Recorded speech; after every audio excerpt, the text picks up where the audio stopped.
नमस्कार, आपके साथ मैं हूं सुचेता कुकरेती और आप देख रहे हैं माइक ऑन है, जहां हर बड़ी खबर पर आपके लिए मैं माइक ऑन करती हूं। और आज जिन खबरों पर माइक ऑन कर रही हूं, सबसे पहले बंगाल में नई पार्टी की दस्तक हो गई है। बंगाल में नई पार्टी कौन सी है जिसने अब रिकॉर्ड बना लिया है? इस पार्टी ने अब अपने आप को 5वीं सबसे बड़ी फहरिस्त पार्टी की फहरिस्त में डाल दिया है। और आखिर इस पार्टी के आने से कैसे बंगाल ही नहीं देश की सियासत में खलबली मच गई, आज इसकी बात करेंगे। इसी के साथ बात करेंगे योगी को क्या रोकेंगे ओवैसी। योगी आदित्यनाथ 2 बार मुख्यमंत्री उत्तर प्रदेश के, तीसरी बार ताल ठोक रहे हैं, लेकिन क्या उनके विजय रथ को रोकने के लिए असदुद्दीन ओवैसी ने एक मेगा प्लान बना लिया और उस प्लान का हिस्सा अखिलेश यादव भी है। इसी के साथ आज आपको दिखाऊंगी 2027 की योगी आदित्यनाथ की उड़ान आज कैसी रही है। जी, 27 की उड़ान आज उन्होंने भर दी है। आज जेवर एयरपोर्ट से जो उड़ान भरी, उसमें वो सारे किसान थे जिन्होंने अपनी जमीन जेवर के लिए दी। और आज जब इस फ्लाइट में वो बैठे तो उन्होंने योगी की क्या बात कही, ये आज आपको सुनवाऊंगी। इसी के साथ आज आपको बताऊंगी खान सर ने क्या हत्या करवाई। ये बड़ा आरोप उन पर लगा रहे हैं तेज प्रताप यादव। वो तो सीधे सीधे खान सर को हत्यारा कह रहे हैं। इसी के साथ रोशन आनंद कह रहे हैं मेरी हत्या की साजिश रची गई, इस पर भी बात होगी। इसी के साथ बात होगी जंग का टाइम ओवर हो गया है क्या। बड़ा ऐलान आज डोनाल्ड ट्रंप ने किया है। डोनाल्ड ट्रंप कह रहे हैं कि जंग की बात अब नहीं होगी, जंग खत्म हो गई है, हॉर्मुज खुल गया है। लेकिन क्या वाकई डोनाल्ड ट्रंप के इस बयान पर दुनिया भरोसा कर रही है, आज इसकी भी बात होगी। लेकिन सबसे पहले बात बंगाल की, और बंगाल में भी टीएमसी पर डबल स्ट्राइक की। एक तरफ ममता के हाथ से पार्टी खिसक रही, बागी सांसदों का एनसीपीआई में विलय हो गया है, तो दूसरी तरफ टीएमसी के नेता लोगों के निशाने पर लगातार बने हुए हैं। तमाम तस्वीरें आपके सामने रख रही, कभी अंडे फेंके जा रहे हैं, कभी चोर चोर के नारे लगाए जा रहे हैं। ये तस्वीरें आज सामने आई हैं, टीएमसी पर डबल स्ट्राइक की ये तस्वीरें। आज सबसे पहले आपको तस्वीर दिखाती हूँ। ये तस्वीर हुगली की, जहां धोखाधड़ी मामले में टीएमसी नेता स्वपन कुमार नंदी को गिरफ्तार किया गया था। लेकिन इस दौरान लोगों ने चोर चोर के नारे लगा दिए। स्वपन नंदी को दौड़ाकर अपनी बीच भगाया। स्वपन नंदी को अपनी जान बचानी पड़ी और उसके लिए पुलिस वालों को मशक्कत करनी पड़ी। देखिए,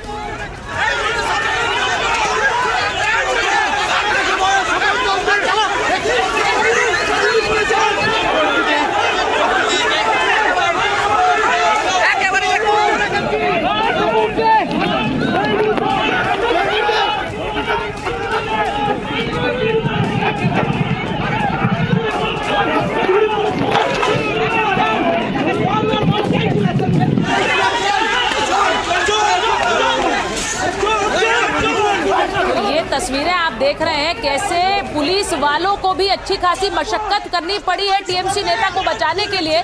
और वहां उन पर कोई कालिक फेंक रहा है तो कोई पत्थर फेंक रहा है, और किस तरह से भागे टीएमसी के नेता। एक और तस्वीर दिखाती हूँ। बंगाल के पुष्पा की आज तीसरी बार यह तस्वीर आई।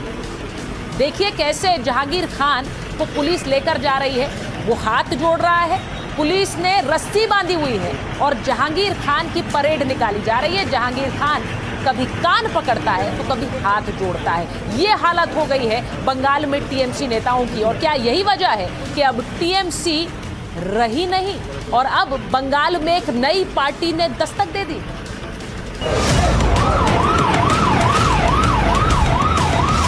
बंगाल में जहांगीर खान और पुष्पा फ्लावर नहीं खुद को फायर बताता था।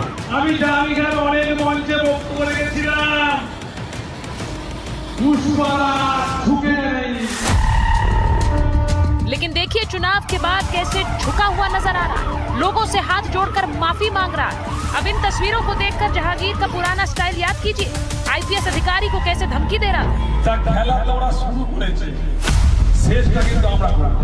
लेकिन अब बंगाल की सड़क पर एक नहीं, दो नहीं, बल्कि 3 बार जहांगीर खान की परेड निकाली गई। उन्हीं लोगों के सामने जहांगीर को सड़कों पर घुमाया गया जिनको कभी वो धमकाता था, लेकिन अब उनसे मुंह छिपाता हुआ दिख रहा है।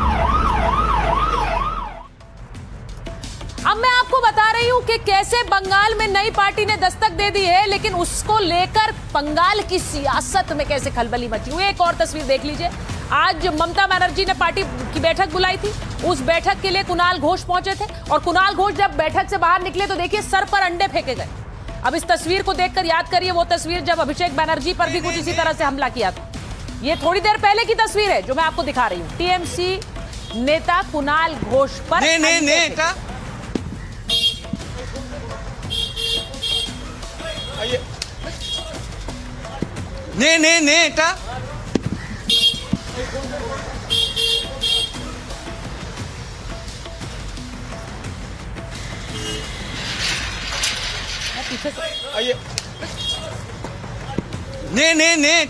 आप देखिए कुणाल घोष पर अंडे फेंके गए हैं। कुणाल घोष कह रहे हैं ये क्या हो रहा है, उनके ऊपर भी गुस्सा निकला।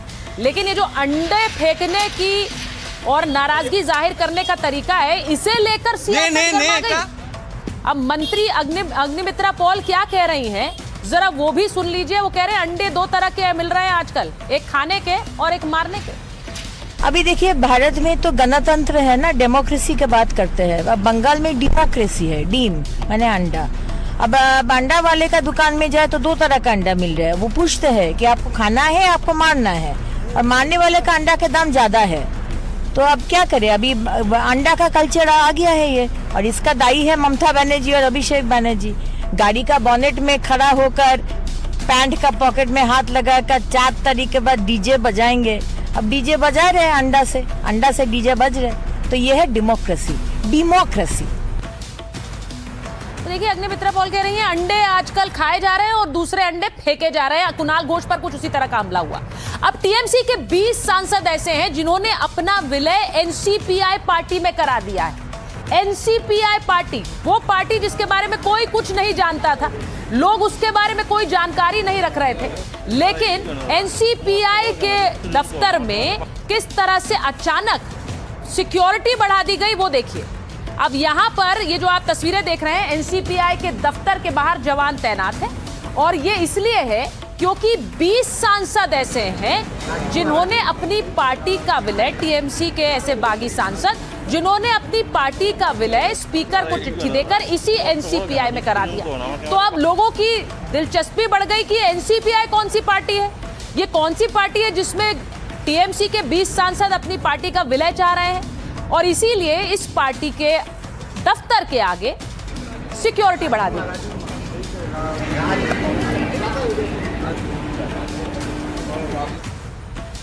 अब मैं आपको बता रही हूं कि एनसीपीआई पार्टी जिसमें टीएमसी के सांसद अपना विलय कर रहे हैं, वो आज इनके विलय से कैसे 5वीं सबसे बड़ी पार्टी बन गई है सांसदों की संख्या के आधार पर। बीजेपी के 240 सांसद हैं, कांग्रेस के 99 सांसद हैं, एसपी समाजवादी पार्टी के 37 सांसद हैं लोकसभा में, डीएमके के 22 हैं और एनसीपीआई के अब 20 सांसद हो गए। तो सांसदों की संख्या के आधार पर एनसीपीआई 5वीं सबसे बड़ी पार्टी हो सकती है, क्योंकि एनसीपीआई में विलय की बात सांसद कर रहे हैं। अब इसे लेकर एक जो उत्सुकता बढ़ गई है कि आखिर कौन सी है ये पार्टी, इसे लेकर चर्चाएं होने लगी और लोग इस पार्टी के बारे में जानने के लिए उत्सुक हो गए। आपको बताते हैं क्या है एनसीपीआई। तृणमूल कांग्रेस के सांसद थे, वो एक अनजान पार्टी में शामिल हो गए, उनको खुद का इज्जत तो चला गया।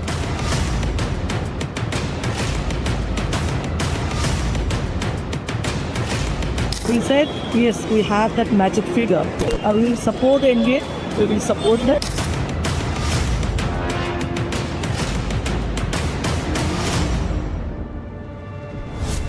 गुमनामी में चल रही nationalist citizens party of India यानी एनसीपीआई रातों रात चर्चा में आ गई। लोग गूगल करके सर्च करने लगे क्योंकि अचानक टीएमसी के 20 बागी सांसदों ने इस पार्टी में विलय का ऐलान कर दिया। कारण तो सब ब्रॉडकास्ट हो गया। अब तो काल परसों 2-3 दिन 4 दिन सबको आपको सारा बंगाल सारा देश में तो मिला है न्यूज़ जो क्या हो रहा है। हमारा जो 2/3 मेजोरिटी है, 20 मेंबर साइन किया, कल तो सब स्पीकर के पास गया, स्पीकर के साथ साइन किया। ये दुखद बात है, जो लोग तृणमूल कांग्रेस के सांसद थे वो एक अनजान पार्टी में शामिल हो गया, उनको खुद का इज्जत तो चला गया। मैं क्या बोलूं, इसको साथ शामिल होने से क्या फर्क होता। वो लोग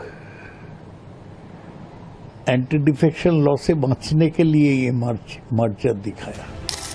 जिस पार्टी ने कभी लोकसभा का चुनाव नहीं लड़ा, वो अब सांसदों के लिहाज से देश की 5वीं बड़ी पार्टी बन गई। रिकॉर्ड के मुताबिक 3 साल पहले पति पत्नी ने एनसीपीआई नाम की पार्टी बनाई। एनसीपीआई के डॉक्यूमेंट्स में उत्तिया कुंडू पार्टी के अध्यक्ष हैं। पत्नी शेउली का नाम पार्टी के कोषाध्यक्ष के रूप में दर्ज है। साल 2023 में त्रिपुरा विधानसभा चुनाव में 4 उम्मीदवार उतारे थे। पार्टी प्रत्याशी या तो नोटा से पीछे रहे या फिर उससे थोड़े ज्यादा वोट हासिल किए। पार्टी को कुल मिलाकर लगभग 1198 वोट मिले थे। चुनाव आयोग के मुताबिक पार्टी को केवल 1,13,000 का चंदा मिला था। इसके बाद न तो पार्टी ने कोई चुनाव लड़ा और न ही चुनाव लड़ने के लिए संसाधन जुटा पाए। लेकिन सबसे खास बात यह है कि एनसीपीआई के चुनावी पोस्टरों में नारा था, अपने अधिकारों को बचाने के लिए दल बदलुओं को नकारे। लेकिन अब इसी पार्टी में 20 बागी सांसदों के विलय ने सबको हैरान कर दिया। अब सवाल उठता है कि आखिर एनसीपीआई में ही विलय क्यों? दरअसल टीएमसी के बागी सांसदों के लिए पाला बदलना इतना आसान नहीं था। सीधे एनडीए में शामिल होते तो लोकसभा की सीट जा सकती थी। इससे बचने के लिए बागी सांसदों ने एनसीपीआई में विलय का ऐलान किया। इसी के जरिए अपनी सांसदी भी बचाई। एनडीए का समर्थन करने की बात भी कही।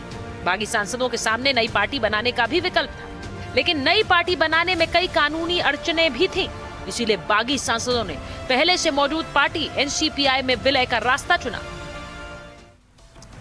अब सूत्रों के मुताबिक खबर तो यह भी है कि भूपेंद्र यादव के आवास पर हुई बैठक के दौरान बागी सांसदों का एक गुट टीएमसी से पूरी तरह अलग होने की मांग कर रहा था। गुट की मांग थी कि टीएमसी का नाम, चिन्ह और राजनीतिक पहचान समेत सब कुछ त्याग दें, जिसका समर्थन सयोनी घोष, जून मलिया और मिताली बाग समेत कई युवा सांसदों ने किया। लेकिन बागी सांसदों का एक दूसरा धड़ा टीएमसी की विरासत पर अपना दावा बरकरार रखना चाहता था। उनका तर्क था कि बागी खेमे को पार्टी के वास्तविक उत्तराधिकारी के रूप में मान्यता प्राप्त करनी चाहिए। और फिर सांसदों ने अपने भविष्य के लिए रणनीति पर विचार करते हुए एनसीपीआई में विलय का फैसला किया। लेकिन टीएमसी पर दावेदारी का विकल्प बागियों के लिए अभी भी खुला हुआ है। तो निकलते दिन के साथ कमजोर होती जा रही टीएमसी को लेकर बंगाल में सियासत जोरों पर है। बीजेपी और नरेंद्र मोदी किस तरह से पार्टियां तोड़ते हैं, ये तो आपने सबने देखा ही है। जनभावना को नज़रअंदाज कर जिस तरह से बीजेपी और नरेंद्र मोदी की सरकारें डर बताकर स्टेट पार्टियां कैसे तोड़ रहे वो आपने सबने देखा है। देश की जनता को पता हो गया कि लोकतंत्र को न मानने वाली जो केंद्र में नरेंद्र मोदी की सरकार है, उसकी असलियत अब लोगों के सामने सही रूप में आना शुरू हो। जिन लोगों को कूड़ेदान से निकाल कर ममता ने विधानसभा लोकसभा में भेजा और मंत्री बनाया, वे धोखा दे के चले गए। चले जाने दो, ममता की तो पार्टी रहेगी। ये है कि इनका कोई ठिकाना कहीं नहीं होगा। ऐसा है, वो क्षेत्रीय पार्टी नहीं खत्म कर रही, वो देश के संविधान को खत्म कर रही है। पार्टी का नेता सुनेगा तब ना होगा, डिस्कस तो नहीं होता है, डिक्टेटरशिप चलता है, छुप के सब करता है। इसीलिए मार खा गया, और ऐसा मार खाया ये पब्लिक भी भागा। रियल टीएमसी है बोल के तो 20 आदमी मेरा साथ है। अगर हम रियल टीएमसी नहीं होते तो 5 आदमी मिलता, 4 आदमी मिलता। When will you claim this to the speaker that you're the real TMC? After some we have already demanded कि we are original TMC। कोई भी एमपी जाके स्पीकर से मिल सकते हैं, अपनी बात भी कर सकते हैं। क्यों मिले, क्या उद्देश्य था, क्या बातचीत हुई, ये तो हमें नहीं मालूम। लेकिन ये बात सही है कि बहुत कुछ चल रहा है अंदर। देखते हैं उसका रिजल्ट क्या आता है। पार्टी रोई टूट रही है टीएमसी, अब उसका भविष्य क्या है वो भी समय बताएगा। लेकिन ये बात सही है कि टीएमसी से सब लोग भागना चाहते हैं। दिलीप घोष कह रहे हैं टीएमसी से हर कोई भागना चाहता है, लेकिन जो टीएमसी को खड़ा कर रहे थे ममता बनर्जी के उत्तराधिकारी, अब देखिए कैसे एजेंसी से भाग रहे हैं। एक तस्वीर आ जाए, अभिषेक बनर्जी पर ईडी ने भी शिकंजा कस दिया है। अब पहले सीबीआई, उसके बाद सीआईडी और अब ईडी के भी शिकंजा कस गया है अभिषेक बनर्जी पर। तो ये तस्वीरें आज की हैं और एक के बाद एक सवाल के घेरे में अभिषेक बनर्जी।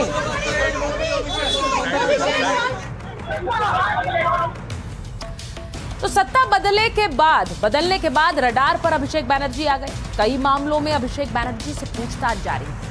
आज पूछताछ के लिए ईडी ऑफिस पहुंचे Abhishek. Cash for school job scam में लंबी पूछताछ चली। मनी लॉन्ड्रिंग, पैसों के लेन देन को लेकर सवाल हुए। आरोप यह है कि भर्ती प्रक्रिया में भ्रष्टाचार हुआ है। नियमों को दरकिनार कर नौकरियां दी गई। ऐसे उम्मीदवारों को नौकरी मिली जो योग्य नहीं थे। कम नंबर वाले उम्मीदवारों को भी नौकरी दे दी गई। अब ईडी दावा क्या कर रही है? ईडी कह रही है कि पैसे लेकर नौकरी देने का एक नेटवर्क बनाया गया।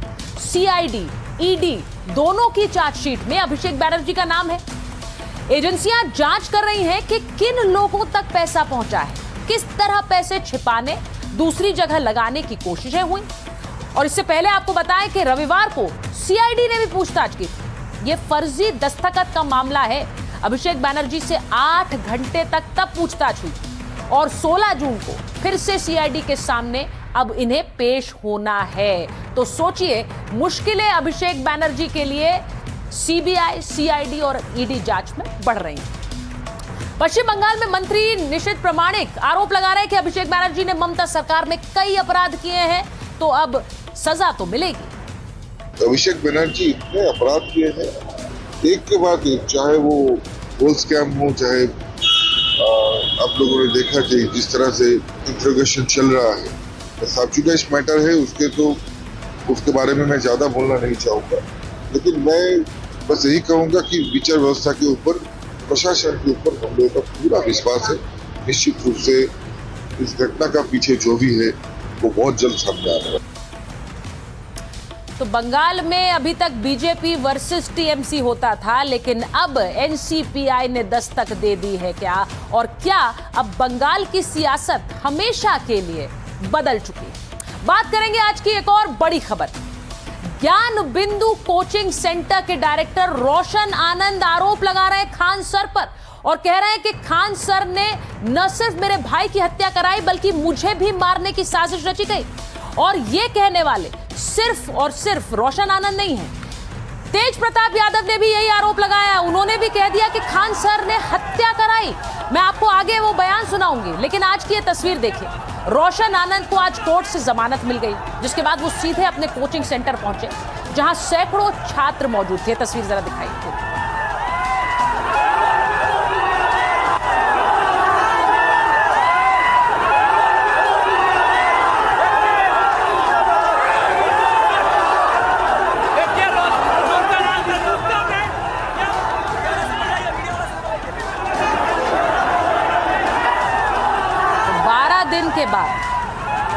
12 दिन के बाद रोशन आनंद को जमानत मिली है, जिसके बाद आज उन्होंने एक प्रेस कॉन्फ्रेंस भी की है। लेकिन जरा पूरी खबर आपको बता देती हूं। रोशन आनंद को पटना सिविल कोर्ट से जमानत मिली। 2 जून को खान ग्लोबल स्टडीज पर हमले का उन पर आरोप लगा था। रोशन के अलावा भाई प्रिंस यादव समेत कई पर आरोप लगे थे। रोशन आनंद समेत 3 लोगों को गिरफ्तार किया गया था। अब 3 जून को पुलिस ने आरोपियों को जेल भेज दिया था। खान सर के गार्ड्स का वीडियो भी सामने आया था। वायरल वीडियो में फायरिंग करते दिखे थे ये गार्ड्स। अब वीडियो के बाद दोनों गार्ड्स को गिरफ्तार किया गया। गार्ड्स की जमानत याचिका खारिज हो गई। दोनों जेल में हैं। मामले में पुलिस ने खान सर पर भी एफआईआर की थी। अब पटना सिविल कोर्ट ने गिरफ्तारी पर रोक लगा दी थी, लेकिन जिस तरह से रोशन आनंद को जेल में रखा गया था, आज उन्हें जमानत मिली और जमानत मिलने के बाद उन्होंने क्या कहा है जरा वो भी आपको बताती हूं। रोशन आनंद क्या कह रहे थे वो बताऊं, उससे पहले जरा सुनिए जमानत देते हुए कोर्ट ने क्या कहा। जमानत देते हुए कोर्ट ने सख्त रुख अपनाया। कोर्ट ने कहा कि दोनों गुरु हैं, गुरु की तरह व्यवहार करें। खान सर और रोशन आनंद दोनों टीचर्स हैं और गुरु का व्यवहार उन्हें ध्यान में रखना चाहिए। दोनों के बीच हेल्दी कंपटीशन होना चाहिए। दोनों क्रिमिनल एक्टिविटी में शामिल ना हो। अब इस कोर्ट की टिप्पणी पर ध्यान दीजिए, दोनों क्रिमिनल एक्टिविटी में शामिल ना हो, यानी दोनों ही गुरु को क्रिमिनल एक्टिविटी से बचने की बात कोर्ट ने जमानत देते हुए कही। इस बीच ज्ञान बिंदु कोचिंग के डायरेक्टर रोशन आनंद के भाई प्रिंस यादव की मौत को लेकर भी सस्पेंस बढ़ गया। नेपाल के एक होटल में प्रिंस का शव मिला। प्रिंस भी अपने भाई रोशन आनंद के साथ खान सर कोचिंग सेंटर में हुई तोड़फोड़ मामले में आरोपी थे। अब एफआईआर होने के बाद अपने दोस्तों के साथ प्रिंस नेपाल में रह रहा था, जहां उसकी संदिग्ध परिस्थिति में मौत हो गई। नेपाल पुलिस ने इस मामले में 5 लोगों को हिरासत में लिया है। अब इस मामले में ज्ञान बिंदु कोचिंग सेंटर के डायरेक्टर रोशन आनंद खान सर पर गंभीर आरोप लगा रहे हैं रोशन आनंद ने कहा कि फैजल खान यानी खान सर एक गुंडा है, वो शिक्षक कहलाने लायक नहीं। उन्होंने आरोप लगाया कि फैजल खान ने ही गोली चलवाई है। साथ ही ये भी कहा कि मैं फैजल खान पर अब पूरा खुलासा करूंगा। ये जो तस्वीरें आप देख रहे हैं रोशन आनंद की, आज की उनकी प्रेस कॉन्फ्रेंस की तस्वीरें, जिसमें वो रोए भी, गुस्सा भी किया और आरोप भी लगाए। उन्होंने दावा किया कि जेल में मुझे मारने की साजिश की गई। इतना ही नहीं, उन्होंने ये भी कहा कि खान के गार्ड्स ने समझौता करने का दबाव बनाया और अपने भाई की मौत पर भी रोशन आनंद ने बयान दिया। उन्होंने कहा कि हमने अपने जिगर का टुकड़ा खो दिया है, मेरे भाई की हत्या हुई है, इसीलिए उसका दोबारा पोस्टमार्टम हो और पूरे मामले की सीबीआई जांच की मांग उठाई। अब मैं आपको यह भी बताऊं कि प्रिंस आनंद की मौत पर खान सर ने एक बयान जारी किया था। खान सर ने एक वीडियो जारी कर कहा था कि परिवार के साथ उनकी संवेदना है। तो आपको बताऊं कि खान सर ने कहा यह संवेदनशील मामला है, अटकलों पर ना जाएं। लेकिन इसी के साथ साथ रोशन आनंद ने तो सीधे सीधे खान सर को हत्यारा कह दिया। जरा सुनिए। हम सनातनी हिंदू हैं, हमें अपने धर्म में सत्यवादिता, मृदुता, साधुता पढ़ाया जाता है और मैं सत्य के साथ रहूंगा। हमें अपने धर्म में किसी को मारने के लिए नहीं पढ़ाया जाता है। भाई की हत्या के पीछे फैजल खान जो कि शिक्षक कहलाने के लायक नहीं है, गुंडा है, हत्यारा है, षड्यंत्रकारी है, झूठा है। मैं अभी अपने भाई का दाह संस्कार करूंगा और मैं पर्दाफाश करूंगा और मैं फैजल खान का रत्ती खोलूंगा कि फैजल खान टीचर है या गुंडा है, अत्याचारी है, षड्यंत्रकारी है, क्या है फैजल खान। फैजल खान के जो 2 गार्ड बेऊर जेल में बंद है, वो 2 गार्ड ने जेल में हमारी हत्या की साजिश रची थी और उसका प्रयास ये था कि हम जेल में उसकी हत्या करवा दे। और हम आपको बता दें 13 तारीख को फैजल खान के गार्ड के द्वारा हम पर मैनेज करने का प्रेशर बनाया गया शाम के समय में और 13 तारीख को ही रात में हमारे भाई की हत्या हो गई। अब आप सोचिए, खान सर संवेदना का वीडियो जारी कर रहे हैं, वो कह रहे हैं कि देखिए क्या समय आ गया है, क्या हो रहा है, लेकिन रोशन आनंद सीधे उन्हें हत्यारा कह रहे हैं। सिर्फ वही नहीं है, तेज प्रताप यादव ने सीधे सीधे फैजल खान पर हत्यारा होने का बयान दिया। हम तो ये कहेंगे बहुत दुखद घटना है, इस तरीके का घटना नहीं होना चाहिए था और इसमें पूरा दोषी अगर किसी को ब्लेम लगाएंगे तो ये खान सर को हम लगाएंगे, क्योंकि इन्होंने ही हत्या कराने का काम किया है। जो आदमी अपने ऊपर गोली चलवा ले अपना ही आदमी से, तो वो आदमी सोचे कि हत्या क्यों नहीं करवा सकता। इसलिए पूरा यकीन है, हमको पूरा भरोसा है कि ये हत्या करवाया है और इसको जेल जाना चाहिए इस व्यक्ति को। और साथ ही साथ उनको न्याय मिलना चाहिए, जो प्रिंस यादव हैं उनको न्याय मिलना चाहिए, उनके पूरे परिवार को न्याय मिलना चाहिए। अगर इस तरह की वारदातें होती हैं, गोलियां चलती हैं, हत्या होती है, तो ये बहुत ही दुख का विषय है। और इस विषय पे तो जो राज्य सरकार जो है ये संदिग्ध के घेरे में जो है आता है। एक निष्पक्ष जांच होनी चाहिए। भारत सरकार, बिहार सरकार को मिलकर के नेपाल सरकार के साथ एक गंभीर जांच करनी चाहिए। तो पटना में अब छात्रों को तय करना पड़ेगा कि ये जंग आखिर कहां तक जाएगी, क्योंकि अगर ये छात्रों के भविष्य पर आई तो वो अच्छा नहीं होगा। बहरहाल बात उत्तर प्रदेश की सियासत की। उत्तर प्रदेश में एक बड़ा पॉलिटिकल डेवलपमेंट हुआ। एआईएमआईएम के अध्यक्ष असदुद्दीन ओवैसी ने उत्तर प्रदेश चुनाव को लेकर शंखनाद कर दिया है। बहराइच में अपना उम्मीदवार उतारने के बाद असदुद्दीन ओवैसी ने योगी के खिलाफ अपने मेगा प्लान का ऐलान कर दिया। वो कह रहे हैं कि योगी को हराने के लिए उनकी पार्टी अकेले 200 सीटों पर लड़ने के लिए तैयार है। वो ये भी कह रहे हैं कि अगर योगी को हराना है तो सारे विरोधियों को साथ आना होगा, एक गठबंधन बनाना होगा, और अगर नहीं बना तो फिर वही हार होगी जो पहले हुई। इन सब के बीच योगी सरकार पर तीखे हमले किए। जरा सुनिए असदुद्दीन ओवैसी ने क्या कहा। अब असदुद्दीन ओवैसी योगी आदित्यनाथ के खिलाफ लगातार बयान दे रहे हैं। वो कह रहे हैं यूपी में मुसलमानों पर जुल्म हो रहा है, नाव पर रोजा खोलने वालों को तो जेल भेज दिया जाता है, एनकाउंटर से मासूमों को सताया जा रहा है, मुल्लों को दाढ़ी पकड़कर मारते हैं, मदरसे तोड़ते हैं। बुलडोजर किसका घर गिराता है ये हम सब जानते हैं। हमें ना तो बुलडोजर का डर है ना एनकाउंटर का डर है। मर जाएंगे पर ईमान का सौदा नहीं करेंगे। हमें बी टीम बताने वाले पश्चिम बंगाल का हाल देख लें। दिल में काबा कहने वाले बाबा के साथ चाय पी रहे हैं। उन्होंने टीएमसी पर भी हमला बोला। अब यूपी में अपने दम पर चुनाव लड़ने को हम तैयार हैं, लेकिन उन्होंने साथ में कहा कि बीजेपी को हराना है तो सिर्फ मुसलमानों का काम नहीं है। ये बीजेपी को रोकने के लिए गठबंधन करने को राजी हो बाकी दल, और बराबरी का रुतबा मिलने पर हम गठबंधन को तैयार हैं। गठबंधन में मजलिस को इज्जत देनी होगी। तो वैसे सीधे कह रहे हैं कि अगर आप चाहते हैं योगी हारे, बीजेपी हारे, तो हमें साथ लीजिए। सुनिए जरा। अगर कोई दोबारा बीजेपी को सत्ता में आने को रोकने की ये कोशिश करता है तो मैं यहाँ पर खड़े होकर कह रहा हूँ कि मजलिस इत्तेहादुल मुस्लिमीन उनका साथ देने के लिए तैयार है। अगर इज्जत के साथ बातचीत होगी, हिस्सेदारी की बातचीत होगी, तो मजलिस और ओवैसी तैयार है। मगर अगर तुम बीजेपी को रोकने के नाम पर मुझसे और मटेरा की जनता से कहोगे कि तुमको दरी बिछाना पड़ेगा, अब दरी नहीं बिछाई जाएगी, अब हिस्सेदारी और बराबरी की लड़ाई होगी इंशाअल्लाह ताला। बेशर्मी की हद कर दिए।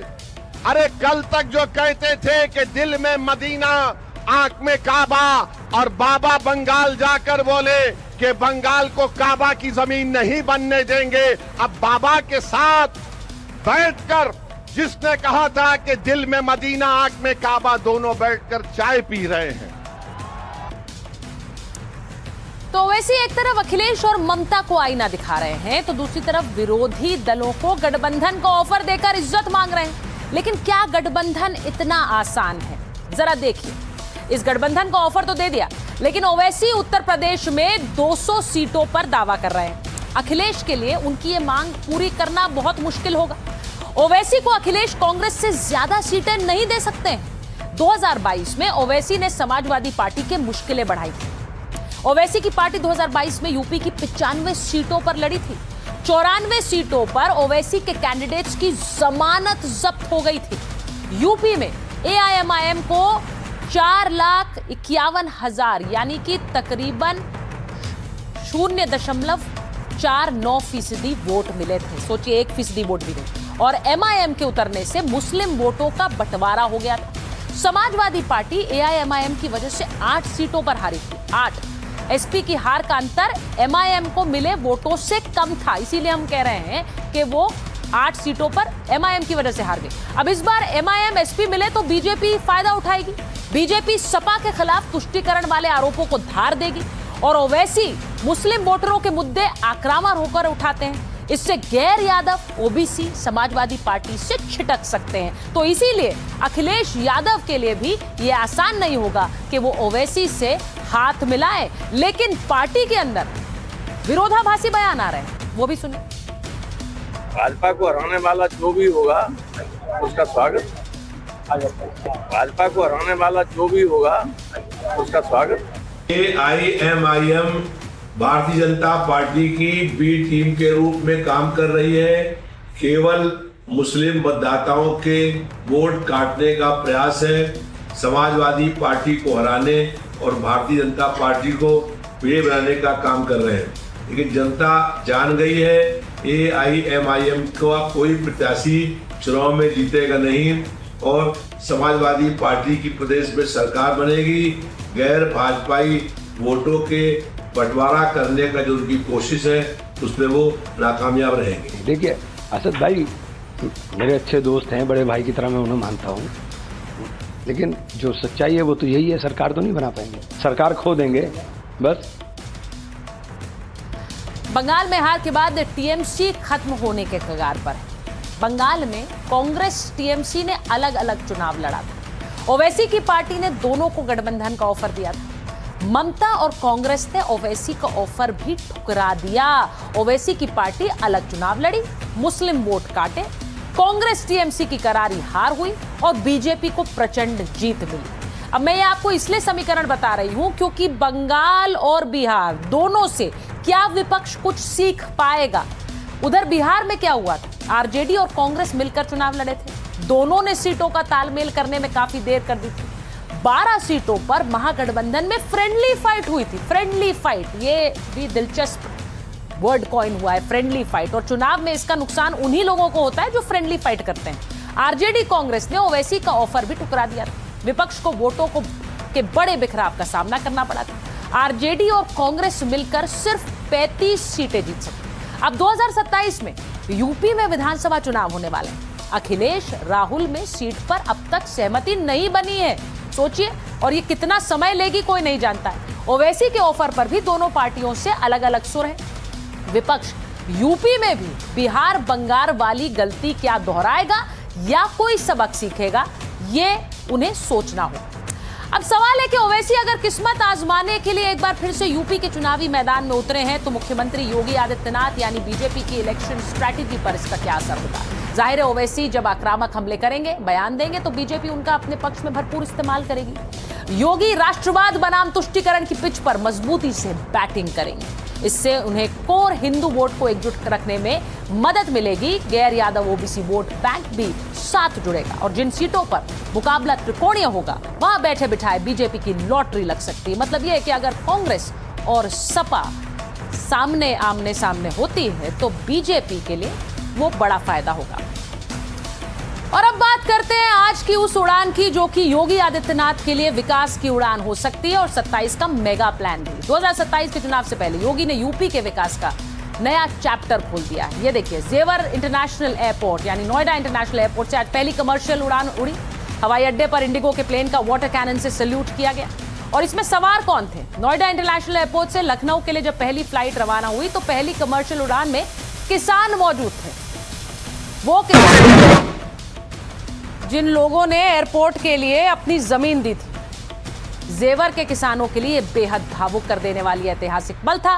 कई किसान तो ऐसे थे जिन्होंने पहली बार हवाई सफर किया। तो जरा वो भी आपको सुना देती हूं, किसानों ने हवाई सफर किया तो क्या कहा। पहले हम साइकिल पे चलते थे, अब हम माननीय मुख्यमंत्री जी ने हम हवाई चप्पल पहन कर हवाई जहाज में बैठा दिए। हमारा जमीन यही यहाँ बन रहा है, यहीं जमीन थी, हमारा घर था, लेकिन आज उसको युवा कर दिया है। योगी जी ने युवा कर दिया है। क्यों? साइकिल से हवाई जहाज तक की सवारी। भैया बहुत अच्छी सुबघरी आई है। जो पहली बार हम यहाँ फ्लैट में बैठ रहे हैं, हमारी तो भागा ही ना है कि जो फ्लैट में बैठ जाए, हम इंतजार ही ना हो। हमारी यहाँ पर जमीनें गई थी, यहाँ पर हम खेती किया करते थे, ट्रैक्टर चलाया करते थे। आज जो है ना उसी से जो है ना हम हवाई जहाज से उड़ के जाएंगे, बड़े फख्र की बात है। ये जेवर भी जेवर टप्पल के नाम से बोला जाता था।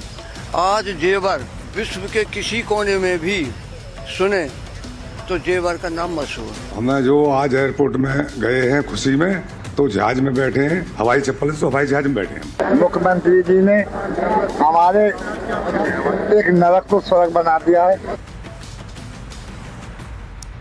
तो किसानों ने जहां पर यह कहा कि हवाई चप्पल पहनते थे अब हवाई सफर कर रहे हैं, वहीं जो महिला किसान मौजूद थी उन्होंने फ्लाइट में गाने गाए। जरा वो भी सुन लीजिए, ये तस्वीरें आप।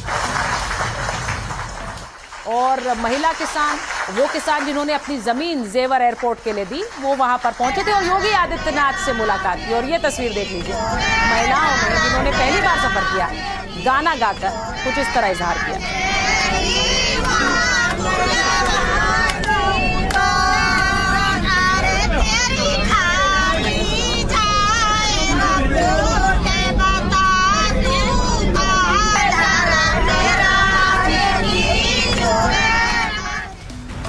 किसानों ने जमीन दी और योगी आदित्यनाथ और बीजेपी की सरकार ने एयरपोर्ट बनाया, लेकिन क्या उससे 27 की सियासी जमीन बन पाएगी, ये आने वाला समय बताएगा। माइक ऑन है में आज के लिए फिलहाल इतना ही। आपसे मुलाकात होगी कल एक बार फिर रात 8 बजे।